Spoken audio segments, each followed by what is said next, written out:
Welcome to Jason Howell Company TV, a program about money, politics, and the national economy. Good afternoon. My name is Jason Howell. I'm president of Jason Howell Company, a family wealth management firm located just outside of the cherry blossoms of Washington, D.C. in Northern Virginia. Today is March 24th, 2020, and I've certainly got some news. For so long, we've been watching the markets, I guess really just these past couple of weeks, and we've been waiting for Congress to do something about the economy that seems to be crashing. Well, as someone who's a former congressional candidate, I've been watching with really rapt attention on how the politics of money is really working during this particular crisis. And from what I can see, there might actually be legislation today that would put some support underneath this economy. So I'm cautiously optimistic, even as someone who's run for office before and should know better. I'm cautiously optimistic about this Congress finally. Before I get to the legislation, let me just take a moment to highlight what has happened on the other side, the monetary side of this economy, really run by the Federal Reserve. Now, this is kind of nerdy and in the weeds, but it's really important. We pay a lot of attention to the stock market or the equity side of the business. And that's important because we can see that in our 401ks and in our IRAs. But what we don't see is what's supporting these companies on the debt side. So they're corporate bonds and also money markets, which are, these accounts that people use to essentially make sure there's fluidity and liquidity in our overall economy. The job of that is really underneath some of what the Federal Reserve does.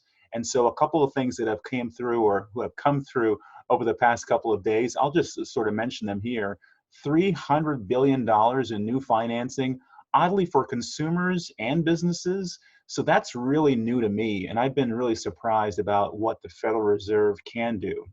So much more than just raising and lowering interest rates. So that's something that came out yesterday, and we'll continue to see how that plays out. They've established a Main Street business lending program, I'm reading here. That's also new. Apparently, businesses are going to be able to use the Federal Reserve as lender of last resort, which is amazing. I think a lot of this has been done because the Federal Reserve has been waiting for fiscal policy to be enacted by Congress, and a lot of us are impatient. And so they put some measures in place to ensure that the world doesn't really just, go to nothing over these next few weeks, and that's been helpful, but hopefully will not be as necessary as maybe they thought a day or two ago. The last thing I'll mention is they have some financial support for states and localities who may also need to rely on their bonds and really rely on borrowing. So supporting those debts that these companies, that these cities and states have basically incurred is really important for the backbone of all of the markets that we participate in. All right, so that's monetary policy. It's in the weeds. Let me just set that aside.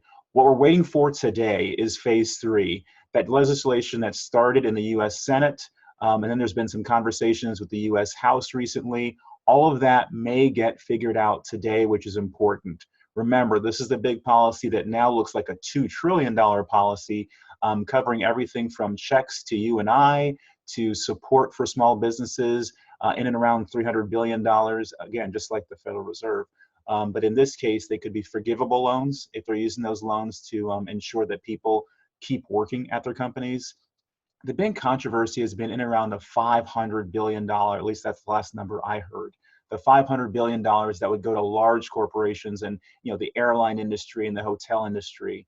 And I'll read this. Nancy Pelosi was on CNBC this morning talking about what really bothered folks in the House of Representatives about this $500 billion. And what they really wanted was more oversight. They wanted to add language for an inspector general to oversee how that money was spent, to ensure that it didn't just go for bonuses and buying the company's stock again. So that's interesting. They also wanted to increase support for state and local governments, much like the Federal Reserve, because state and local governments make their money on taxes, taxes on businesses. Businesses have not been working. So it's important that we support state and local governments. There's also been protections for workers under the OSHA, which is, I didn't exactly understand that, but that's something that's been talked about.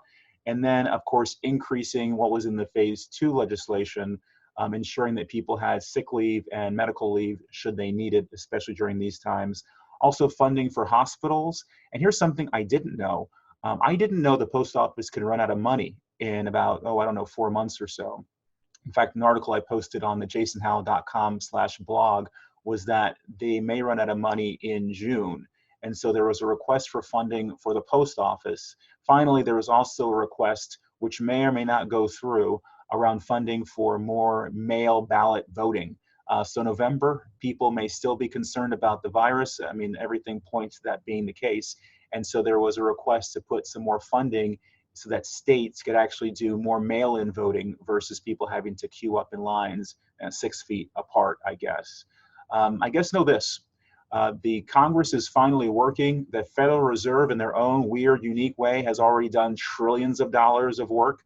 And so what we're all waiting for, hopefully tonight, is to get a piece of legislation that puts some real certainty underneath the market, underneath the economy. Now, no one knows what's going to happen on the medical side. No one knows when an actual antidote to the virus is going to be created. There have been some therapies that are being tested as early as today. But at the very least, we can see that the business side of things is starting to work. That's probably why the stock market has been up today. But before you make any rash decisions about what you might additionally invest in or any changes to your portfolios, certainly seek your financial advisor's advice, and most importantly, your family. Right now, this is a test of our values and what we really believe in. So talk with the people that are most important to you before making any of those decisions. Values are much more important than money, and they really should drive almost everything you do financially. With that, you and I will be crossing our fingers for tonight. Until then, be well.